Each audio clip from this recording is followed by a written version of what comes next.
Someone recently asked me, can you tell me about the time you first realized you were an artist? And I couldn't. You see, I've always been an artist. I was born an artist, and I never stopped being an artist. It's just something I do. It's funny, he said, because for those of us who don't consider ourselves an artist, we can usually remember a time when we realized that we aren't an artist. Now, I believe that at one time or another, we were all artists. And somewhere deep down inside, we have the ability to find that creative side of ourselves again and nourish it. Now, if you were to walk into a first grade classroom and ask, who in here is an artist, you would see dozens of hands shoot up into the air. Children are creative. Sadly, all too often, children stop believing that they are creative and start believing that creativity is something reserved for a select few people with natural talent. I recently asked one of my art classes the same question. Who in here is an artist? You want to know what happened? 2 students slowly raised their hand, and then one of them said, I'm not really an artist, but I'm trying to have a positive attitude.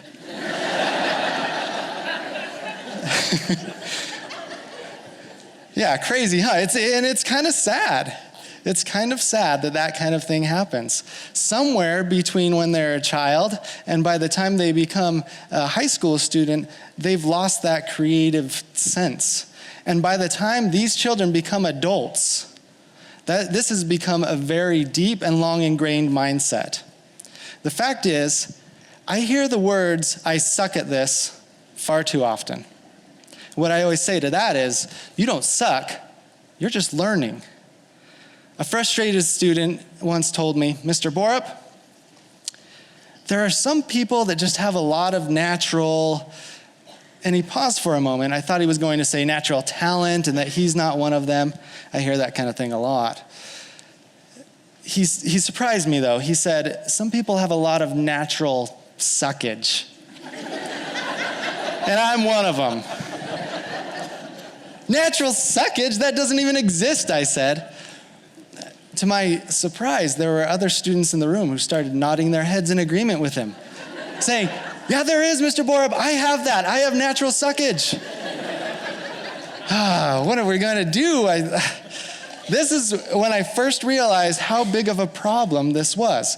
Now, I've taken some time, and I've sculpted this student. And believe it or not, you will see these feelings and beliefs about himself reflected on his face. And it looks something like this.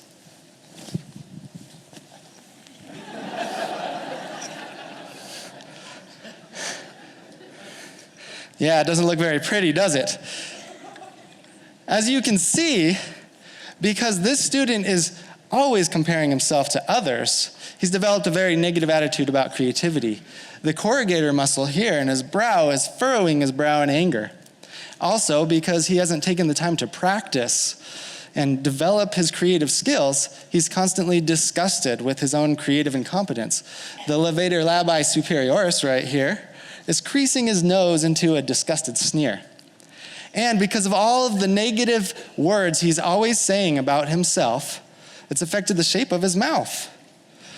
The risorius muscle right here is pulling the corners of the mouth down in sorrow.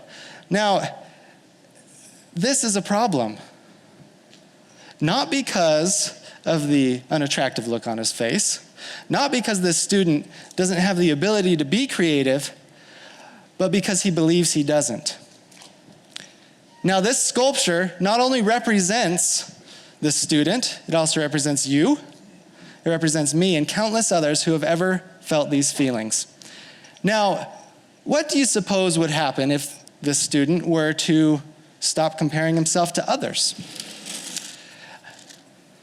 Now, he is constantly comparing himself to me, his teacher, who has been doing art for twice as long as he's even been alive. He just started taking an art class, and for some reason, he thinks that if he is not immediately as skilled as I am, then he must suck. It's sad, isn't it? Sad, sad. Now, it is sad. He doesn't suck, though. That's an imaginary thing. There is no such thing as natural suckage. That's why I call it imagined natural suckage. See? Now, this behavior is very destructive, and it will kill his creativity. It's unfair, and if he doesn't stop, well, it's just going to continue on and on and on. Now, I sometimes do a project with my students where at the very beginning of the semester, they make a self-portrait. Then after months and months of teaching them all sorts of drawing skills, they will draw another self-portrait. Lots of times, they get better. In fact, most of the time, unless the student has just completely given up on everything, it gets better. This student, however, was convinced that after months of practice and learning new things, he got worse. He was convinced that his first self-portrait looked better than his second self-portrait. Isn't that strange? You see, he was trying to compare himself to other people. He had not yet started comparing himself to himself.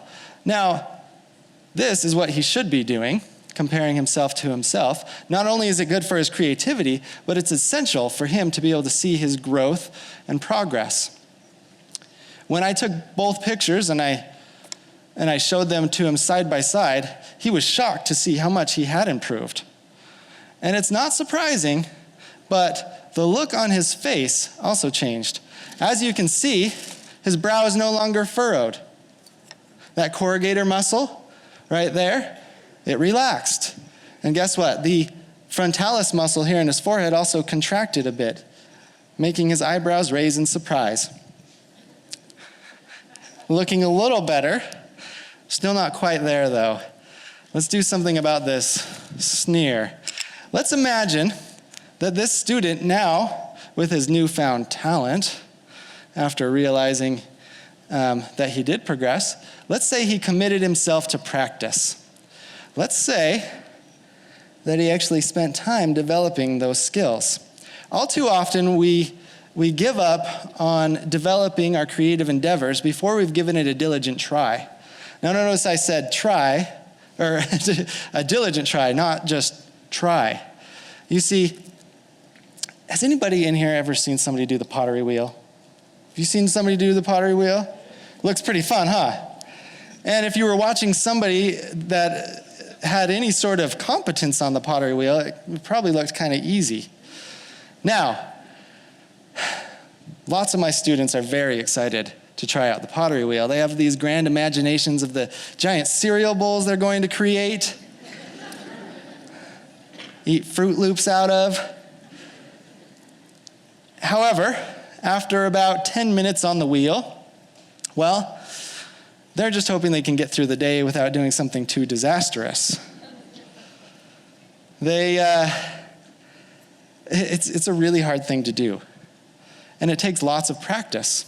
This student, man, when it was his turn on the wheel, after about 30 minutes, he stormed off, threw his hands in the air and said, "I can't do this. This is too hard, Mr. Borup." And I said, "Well, you have to try." "I did try," he said. "I tried 3 times and I couldn't center the clay."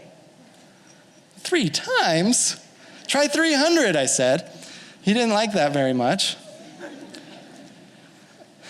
But the point is, anything worth doing is going to require practice. And trying something for 3 times is hardly trying at all. Now, anybody who has ever dedicated some time and effort to learning any sort of creative skill knows that the first year is barely scratching the surface. Give yourself 5 years and see where you're at. In fact, if you want to master something, you may have to dedicate a lifetime of practice to learning that skill. Now, as our student has, one second here, spent some time practicing, it's changed his face a bit too. You can see that he no longer has a disgusted sneer on his face. His levator labii superioris has relaxed, and his orbicularis oculi, right around his eyes, has contracted ever so slightly, narrowing his eyes in determination to get better. Looking a bit better. Still kind of sad looking though. This, as you remember, was from the negative language coming out of his mouth. Now, what if he stopped telling himself negative things? What if he started telling himself positive things? What do you think would happen? Well, have you ever noticed how hard it is to say something negative with a big smile on your face? I'm going to try it for you. Man, I suck at drawing. I must be a horrible person.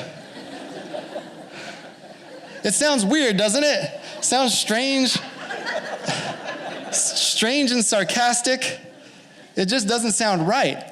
And guess what? The reverse is also true. If you have this guy's look on your face, it's really hard to say something positive. So I'll try that too. I love.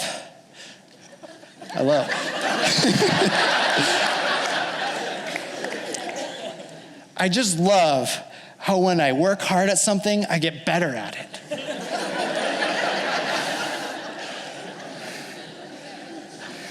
It's just strange. Now, an interesting thing happens when we start telling ourselves positive things. Our brain starts believing it. Isn't that interesting?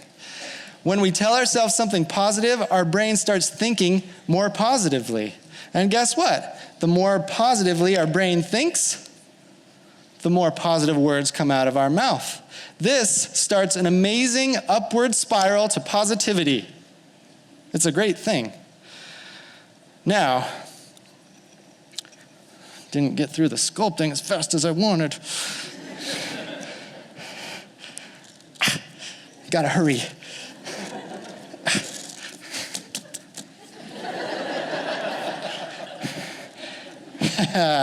There we go. Gotta smooth some things out here. All right, now that our student has started saying more positive things, the look on his face has changed. No longer is he that sad, angry, disgusted person. No, he is now a pleasant and happy and confident person.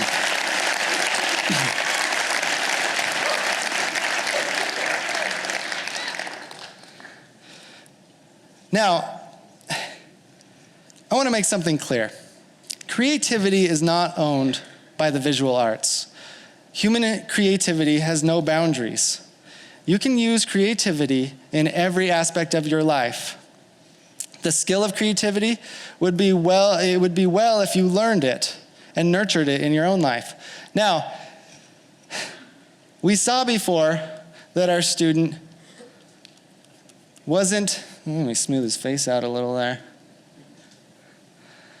He wasn't comparing himself to himself. He wasn't practicing things. He wasn't telling himself anything positive. But as we do those things, as we monitor our own progress by comparing ourselves to ourselves, as we dedicate ourselves to practice, and as we use positive language to reinforce that, our own creativity will grow, and those signs of imagined natural suckage will go away. Remember, you don't suck, you're just learning. Thank you.